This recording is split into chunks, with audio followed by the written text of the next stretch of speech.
যাহা করে গেলে আসিয়া হে থাই, চিত্রগুপ্ত লিখিয়া ভরিলেন খাতায়। তোমাকে একটা কথা বলবো, মনে রাখো, সেটা হচ্ছে খাদে যখন গান গাইবা তখন একটু কেয়ারফুল থাকবা।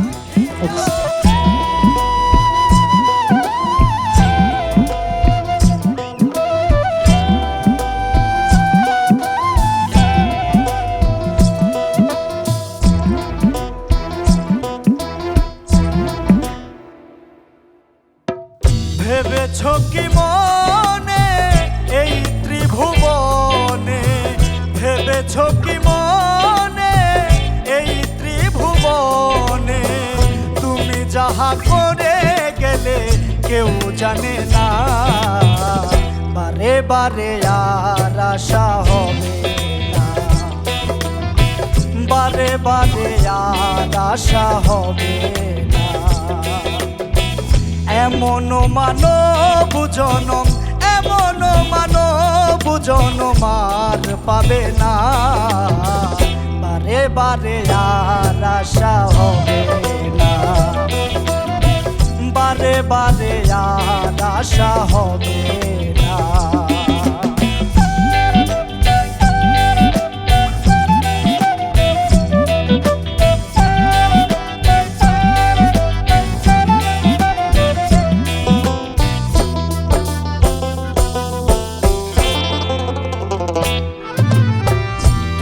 যাহা করে গেলে আসিয়া হে থাই, চিত্রগুপ্ত লিখিয়া ভরিলেন খাতায়।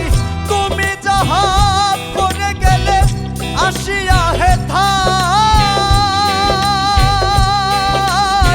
চিত্রগুপ্ত লিখিয়া ভরেছেন খাতায়। বিচার করিবেন ওই বিধাতার,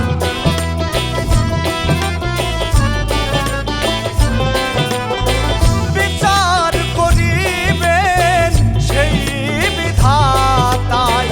তার কাছে ফাঁকি ঝুঁকি কিছুই চলে না, বারে বারে আর আশা হবে না, বারে বারে আর আশা হবে না।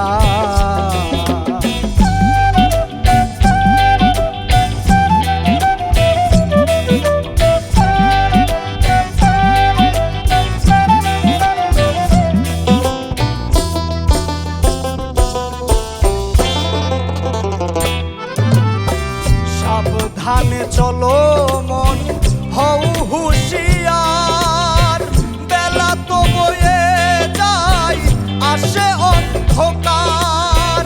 সাবধানে চলো মন, হও হুঁশিয়ার, বেলা তো বয়ে যায় আসে অন্ধকার। মানুষ দেবতা হয়, হয় অবতার,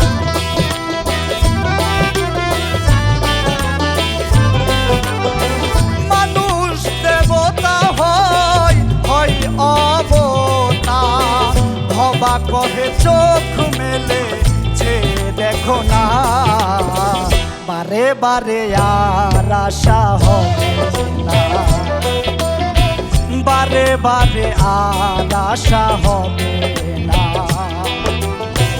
ভেবেছ কি মনে এই ত্রিভুবনে, ভেবেছ কি মনে এই ত্রিভুবনে, তুমি যাহা করে গেলে কেউ জানে না, বারে বারে আর আশা হবে না,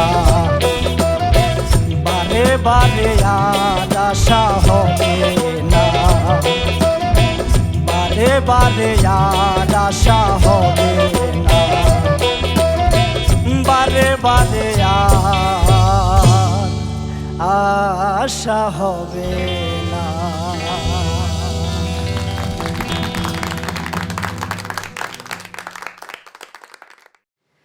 কিন্তু আমরা তো চাই আপনি বারে বারে যেন এই মঞ্চে ফিরে আসেন। বিচারকদের কাছে জানতে চাই আমিরের এই পরিবেশনা আপনাদের কেমন লাগলো। শুরুতেই পার্থ বড়ুয়া। সাবাস, থ্যাংক ইউ স্যার। তোমাকে একটা কথা বলবো, মনে রাখবা, সেটা হচ্ছে খাদে যখন গান গাইবা তখন একটু কেয়ারফুল থাকবা। Okay sir. তোমার গাওয়া, তোমার performance, beautiful singing, beautiful. Love you sir. Love you too. Thank you sir. Guruji, এই গান একটা দর্শনের উপর দাঁড়িয়ে হয়। সেটা হলো সক্রেটিসের একটা দর্শন ছিল যে past is past over, future is always uncertain, আর present time is only the time. Lalon Fakir বলছে যে দিন থাকিতে তিনির সাধন কেন করলে না, সময় গেলে সাধন হবে না। এখন যৌবন যার, যুদ্ধে যাবার তার চেষ্টা সময়। এই যে এই সময়ে বর্তমান সময়কে সবচেয়ে গুরুত্ব দেওয়ার যে প্রয়াসটা এই গানের আকুতির মধ্যে আছে, তোমার কণ্ঠ দিয়ে, ভবা পাগলার কথা দিয়ে পূর্ণতা পেয়েছে আজকের এই আসরে। Thank you sir. হ্যাঁ, কিন্তু একটা জায়গায় যে একটু কণ্ঠটা দিবেন তো। তুমি ভেবেছ কি মনে,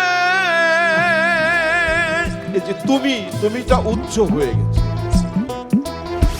ভেবেছ কি মনে এই ত্রিভুবনে, ভেবেছ কি মনে এই ত্রিভুবনে, তুমি যাহা করে গেলে কেউ জানে না, বারে বারে আর আশা হবে না। অনেক ধন্যবাদ তোমাকে। Thank you sir. ধন্যবাদ আপনাকেও গুরুজি। এবারে চলে যাচ্ছি নিগার সুলতানা সুমির কাছে। মানে দুজন জাজ এত সুন্দর কথা বলেছে, তারপর আর দরকার ছিল না আমার কথা বলার। তুমি অসম্ভব সুন্দর গেয়েছো, তো তার জন্য একটা জোরে হাততালি প্লিজ। অনেক ধন্যবাদ আমির ফকির। একটু চলে যেতে চাই আপনার মেন্টরের কাছে। মেন্টর লাভলি দেব, আমিরের পরিবেশনা নিয়ে আপনার কি কোনো মতামত আছে? প্রথমত হলো আমিরের প্রতি আমি সবসময় একটু রাগান্বিত থাকি এই কারণে যে খুব চটপটে স্বভাবের সে, খুব তাড়াতাড়ি গান ক্যাচ করতে পারে, আবার খুব তাড়াতাড়ি ভুলেও যায়। এর জন্য আমি খুব শঙ্কায় থাকি ওকে নিয়ে। এটা হলো আমার একটা টেনশন, যেরকম সন্তানাদি সবার জন্যই টেনশনটা থাকে, কিন্তু আজকে সে মানে একদম কানায় কানায় পুনর্ভাবে পার হয়ে গেছে আর কি। চমৎকার। তবে যে ভুলে অনেক যায় ধন্যবাদ। তাকে নিয়ে সামনে অনেক দূর যাওয়া যায়, থ্যাংক ইউ। অনেক দূর যেতে পারবেন। আর যে বেশি মনে রাখে সে বেশি দূর যেতে পারবেন না। না, তার মধ্যে সেই বাউলামিটা আছে, হ্যাঁ, বাউলামিটা আছে। বাউলরা ভুলেই যায়। হ্যাঁ, এর জন্যই বোকাঝোকা করলেও আমি ওকে অত্যন্ত স্নেহ করি, ওর ওই বাউল স্বভাবটার জন্যই আসলে।